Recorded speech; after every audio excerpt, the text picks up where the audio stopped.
New York new জার্সিতে ভোর 4টায় মরক্কোর মুখোমুখি হতে যাচ্ছে ফুটবল বিশ্বের অন্যতম পরাশক্তি ব্রাজিল। এগিয়ে থাকবে কি মরক্কো নাকি ব্রাজিল, সেসব নিয়ে আমরা কথা বলবো আর বিশ্বকাপ আড্ডায়। সঙ্গে আছেন রবিউল ইসলাম বিদ্যুৎ, ক্রীড়া লেখক ও বিশ্লেষক। বিদ্যুৎ ভাই, কি মনে হয় কি ঘটতে যাচ্ছে? দেখুন, ব্রাজিল বিশ্ব ফুটবলের অন্যতম শক্তিধর একটা দেশ, পরাক্রমশালী একটা দেশ, যাদের কৃষ্টি কালচার সব কিছুই ফুটবলময়। ধ্যান জ্ঞান সাধনা সব কিছুই ফুটবলময়। জাতীয় পতাকা থেকে শুরু করে সব জায়গায় ফুটবল, সব জায়গায় ফুটবল। পৃথিবীতে ব্রাজিলই একমাত্র দেশ যারা বিশ্বকাপের সবগুলো আসরে অংশগ্রহণ করেছে। ব্রাজিল এবার হেক্সা জয়ের মিশনে রয়েছে। এখন প্রশ্ন উঠতে পারে, তাদের এই হেক্সা জয় মার্কিন যুক্তরাষ্ট্রেই হবে কি না। আপনার কি মনে হয় যে মরক্কো ব্রাজিলের কোনো দুর্ঘটনা ঘটিয়ে ফেলতে পারে? অবশ্যই। আপনি প্রথমেই যে প্রশ্নটা করেছেন সেটি আসলে ব্রাজিল সমর্থক যারা রয়েছে গোটা পৃথিবীব্যাপী, এবং আপনি জানেন যে বাংলাদেশে ব্রাজিলের সমর্থক রয়েছে অসংখ্য, অগণিত, হাজার হাজার। একই সঙ্গে আর্জেন্টিনার সমর্থকরাও তাই। এই দুই দলকে ঘিরেই বাংলাদেশে উন্মাদনা বলতে পারেন, রোমাঞ্চ বলতে পারেন। ফুটবলের যে রোমাঞ্চ সেটি কিন্তু ব্রাজিল এবং আর্জেন্টিনাকে ঘিরেই মূলত বেশি, গোটা বিশ্বে ছড়িয়ে দেওয়ার ক্ষেত্রে ফুটবলের রোমাঞ্চ যেভাবে আশ্রে পড়ছে, বিশ্বকাপ ফুটবল এলেই সেটা কিন্তু আমরা দেখতে পাই। বাংলাদেশও এর ব্যতিক্রম নয়।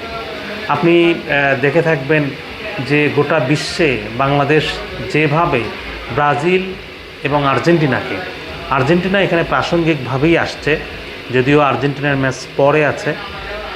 ব্রাজিল সমর্থকরা গোটা বিশ্বে ছড়িয়ে ছিটিয়ে আছে, এবং বাংলাদেশ বিশ্বকাপে না থেকেও কিন্তু আছে কোন জায়গায়, সমর্থনের দিক দিয়ে। ব্রাজিলের পতাকার রঙে বাংলাদেশের বহু জায়গায়, বহু স্থানে, ঘর বাড়ি থেকে শুরু করে, আসবাবপত্র থেকে শুরু করে ব্রাজিলের পতাকার রঙে রাঙানো হয়েছে। তার মানে কি, আপনি ব্রাজিলের প্রতি, ব্রাজিলের দলটার প্রতি যে ভালোবাসার বহিঃপ্রকাশটা দেখাচ্ছেন, সেটি বিশ্বে ফুটবল ইতিহাসেই বিরল। এবং এটা নিয়ে বিশ্ব মিডিয়া বহু নিউজ হয়েছে, এবং ইদানিং কাতার বিশ্বকাপ থেকে সেই বিষয়টি আরও বেশি হচ্ছে। বাংলাদেশের ফুটবল উন্মাদনা, বাংলাদেশের ফুটবল ক্রেজ গোটা বিশ্বই মুগ্ধ হয়ে বাংলাদেশকে দেখে। এই জায়গাতে একটা দেশ বিশ্বকাপে খেলছে না, অথচ সেই দেশের মানুষ, সেই দেশের ভক্ত সমর্থকরা রাত জেগে ভুবুজেলা বাজিয়ে, উল্লাস করে, মিছিল করে তারা তাদের যে ভালোবাসা, সেই ভালোবাসার বহিঃপ্রকাশ ঘটাচ্ছে। এটা বিশ্বের আর কোথাও হয় কি না আমার অন্তত জানা নেই। যে দেশগুলো ফুটবল বিশ্বকাপে অংশগ্রহণ করছে সেই দেশগুলো বাদে। এবং আপনাকে আরেকটি তথ্য জানিয়ে রাখি যে আপনি হয়তো খেয়াল করেছেন যে আজ বিকেল 4টায় গাইবান্ধাতেও কিন্তু ব্রাজিল সমর্থকরা বর্ণাঢ্য একটি শোভাযাত্রা বের করেছে, এবং সেখানে তারা অনেক আনন্দ, উৎসব, উল্লাস এবং নেচে গেয়ে একেবারেই তারা ভাসিয়ে দিয়েছে সবাইকে। এটা শুধু এখানকার চিত্র নয়, এটা গোটা বাংলাদেশেরই চিত্র। আমি একটু আগেই যেটা বললাম যে ব্রাজিলকে নিয়ে উন্মাদনা শুধু বাংলাদেশ না, গোটা বিশ্বেই ব্রাজিল ভক্তরা ছড়িয়ে ছিটিয়ে আছে। সেই জায়গা থেকে আপনি যদি বলেন যে ব্রাজিলের ওপর চাপটা যেমন ব্রাজিলের দর্শক ভক্ত সমর্থকদের আছে, এমনিভাবে গোটা বিশ্বে তাদের যে ভক্ত সমর্থক আছে তাদেরও একটা চাপ থাকে। ফলে ব্রাজিলের যিনি কোচ হন, একটা কথা আপনার সঙ্গে আমি শেয়ার করি, সেটা হলো যে বলা হয়ে থাকে ব্রাজিলের যিনি কোচ, না ব্রাজিলের যে প্রেসিডেন্ট, তার চেয়েও বেশি চাপে থাকেন ব্রাজিলের কোচ, এবং এটিই বাস্তব। অবশ্যই, কারণ ব্রাজিলের প্রতি প্রত্যাশা অনেক বেশি। আপনি জানেন যে 1930 বিশ্বকাপ যেটা উরুগুয়েতে হয়েছিল, তারপর থেকে এখন অবধি যে মার্কিন যুক্তরাষ্ট্র, কানাডা এবং মেক্সিকোতে হচ্ছে, এই সবগুলো বিশ্বকাপেই ব্রাজিলই একমাত্র দেশ যে তারা সবগুলো বিশ্বকাপে অংশগ্রহণ করছে।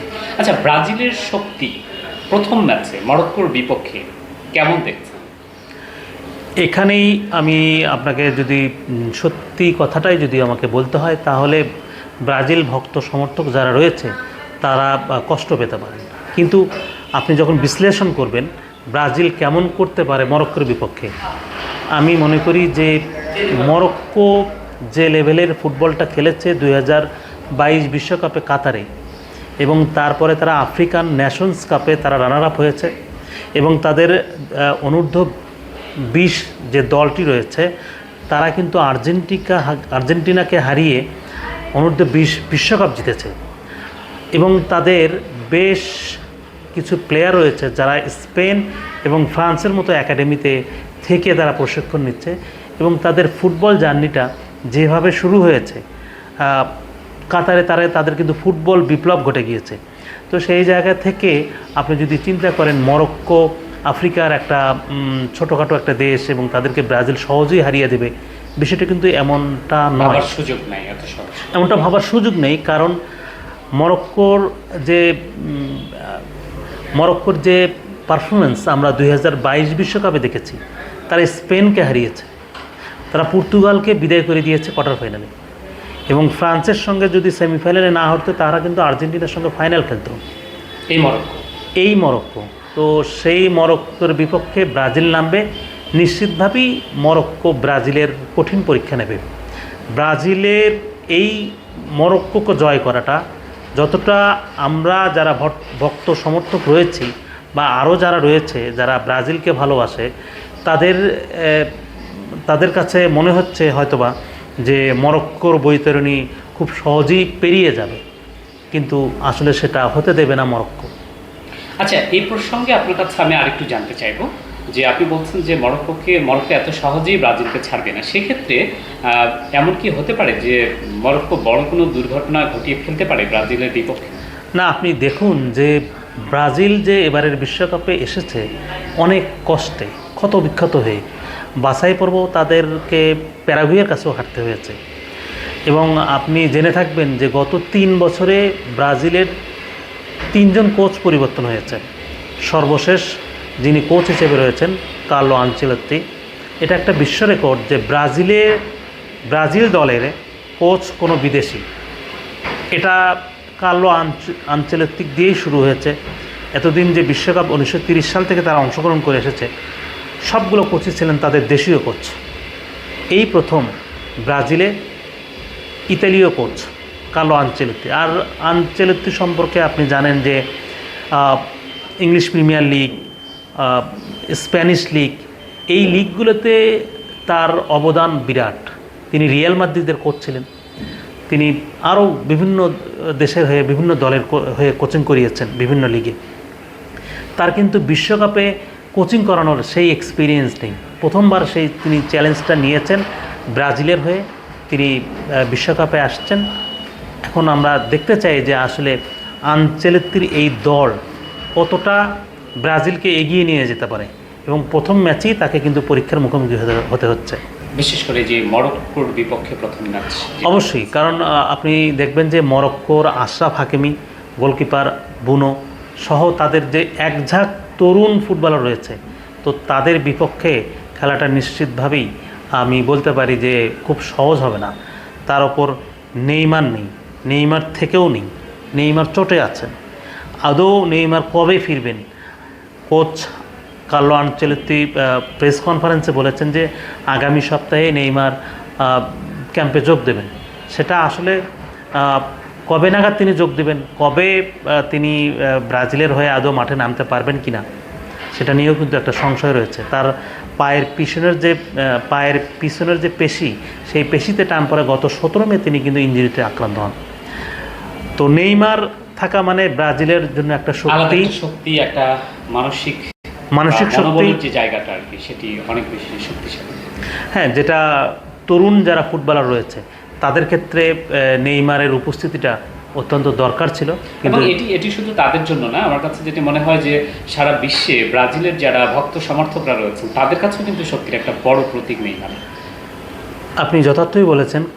কোচ যেটি প্রেস কনফারেন্সে বলেছেন যে নেইমার চোটে পড়ার কেন তাকে অন্তর্ভুক্ত করা হলো, এক সাংবাদিক জিজ্ঞেস করেছিলেন। উনি যেটা বলেছেন যে নেইমার টেকনিক্যালি যতটা স্কিলফুল, তাকে যে শুধু স্কিলফুলের কারণেই এবং দক্ষতার কারণেই দলে রাখা হয়েছে এমনটা মোটেও না। কারণ নেইমার থাকা মানে তরুণ যারা ফুটবলার রয়েছে তাদের জন্য অনুপ্রেরণা দেয়, এবং নেইমার থাকা মানে তাদের মানসিকভাবে উজ্জীবিত করা, নেইমার থাকা মানে তারা একটা ভরসার জায়গা পাওয়া। তো সেই জায়গা থেকে নেইমারকে ইনক্লুড করা হয়েছে। তবে ব্রাজিলের এই টিমে আসলে ইনজুরিতে জর্জরিত। আপনি যদি দেখেন রদ্রিগো এখানে নেই, মিলিতা নেই, ওয়েসলি নেই, আবার নেইমারও নেই। তো এত নেয়ের মধ্যে ব্রাজিলকে জিততে হলে তাদের সেরাটা বের করে নিয়ে আসতে হবে এবং সেরাটা দিতে হবে। এবং এই সেরাটা দেওয়ার ক্ষেত্রে আপনি মার্কিনিওস ক্যাপ্টেন আছেন এবং ভিনিসিয়াস জুনিয়রের উপরেই মূল দায়িত্বটা বর্তাবে। আপনি জানেন যে বর্তমান বিশ্বের ভয়ঙ্কর একজন স্ট্রাইকার ভিনিসিয়াস জুনিয়র, যিনি রিয়াল মাদ্রিদে খেলছেন, এবং রিয়াল মাদ্রিদে যে কোচ কার্লো আনচেলত্তি তার হাতে করাই কিন্তু এই ভিনিসিয়াস জুনিয়র। তাকে তিনি শুরু থেকেই চেনেন এবং জানেন। ভিনিসিয়াস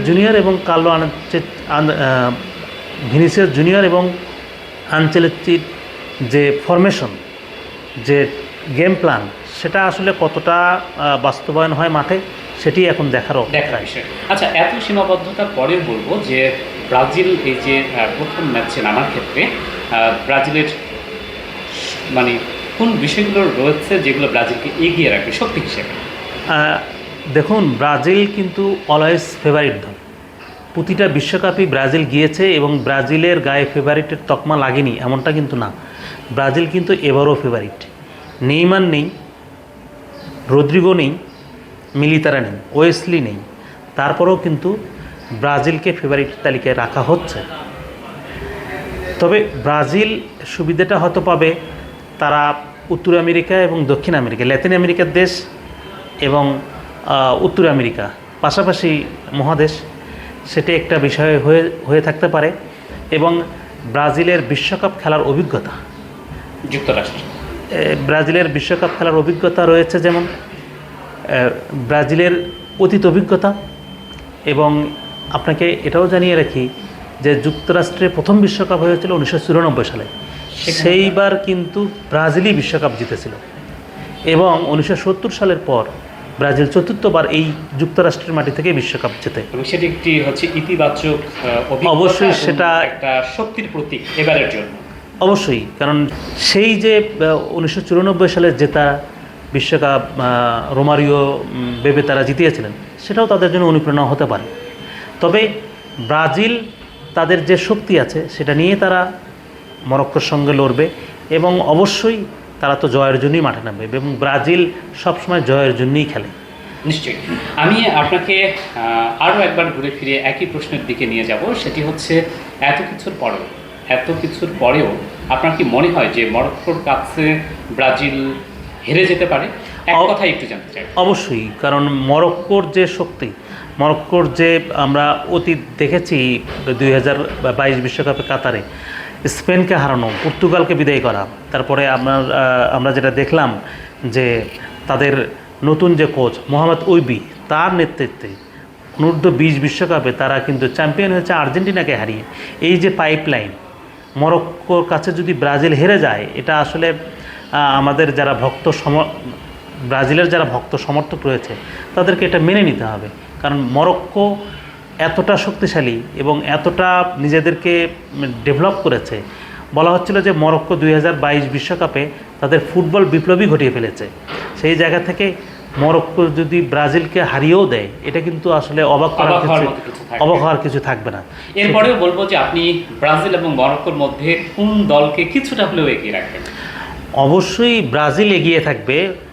ইতিহাস, ঐতিহ্য, ব্রাজিলের ফুটবল সংস্কৃতি, ব্রাজিল মানেই তো ফুটবল, আর ফুটবল মানেই ব্রাজিল। ফুটবলই তাদের বসবাস, ফুটবল নিয়েই তাদের জীবনযাপন। কার্লোস আলবার্তো পায়েরা তিনি যথার্থই বলেছেন যে আসলে ব্রাজিলিয়ানরা ফুটবল ছাড়া অন্য কিছু বোঝে না। তো সেই জায়গা থেকে ব্রাজিলিয়ান যারা ভক্ত সমর্থক রয়েছে তারা তো অবশ্যই চাইবে ব্রাজিল জিতুক এবং ব্রাজিল এগিয়ে যাক। কিন্তু বাস্তবতাও আপনাকে মানতে হবে, ব্রাজিলের সামনে মরক্কো রয়েছে। সেই মরক্কো কঠিন এক প্রতিপক্ষ হয়ে দাঁড়াতে পারে এবং মরক্কো চ্যালেঞ্জ জানাতে পারে এই জায়গাতে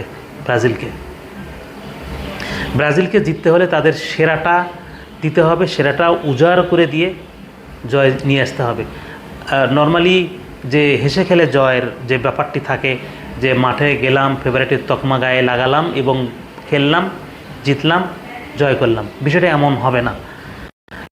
ব্রাজিলকে কঠিন পরীক্ষার মধ্যে দিয়ে যেতে হবে যদি মরক্কোকে হারাতে হয়। মরক্কোর আশরাফ হাকিমি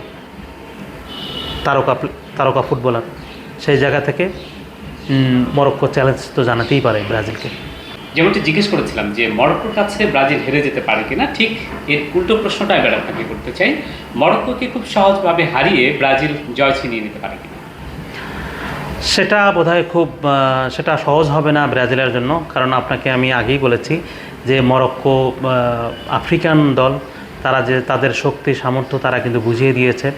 আফ্রিকান নেশনস কাপে তারা কিন্তু রানার্স আপ হয়েছে, 2022 বিশ্বকাপে তারা স্পেন পর্তুগালকে হারিয়েছে, এবং তাদের যে পাইপলাইন সেটি কিন্তু সঠিকভাবেই আছে, সঠিক ওয়েতেই আছে।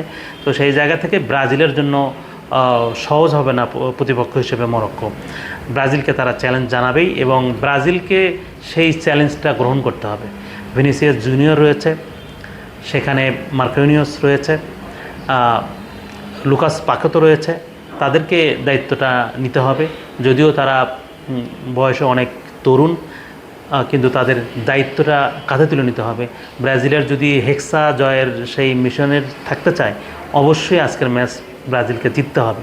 ঠিক ভোর 4টায় নিউ জার্সির মেটলাইফ স্টেডিয়ামে চোখ থাকবে বিশ্বের কোটি কোটি ব্রাজিল ভক্ত এবং সেই সাথে মরক্কোরও যারা ভক্ত আছেন তাদের। শেষ পর্যন্ত বিজয়ের হাসি কি ব্রাজিল হাসবেন নাকি মরক্কো, তা জানতে হলে আমাদেরকে অপেক্ষা করতে হবে রেফারির শেষ বাঁশি পর্যন্ত।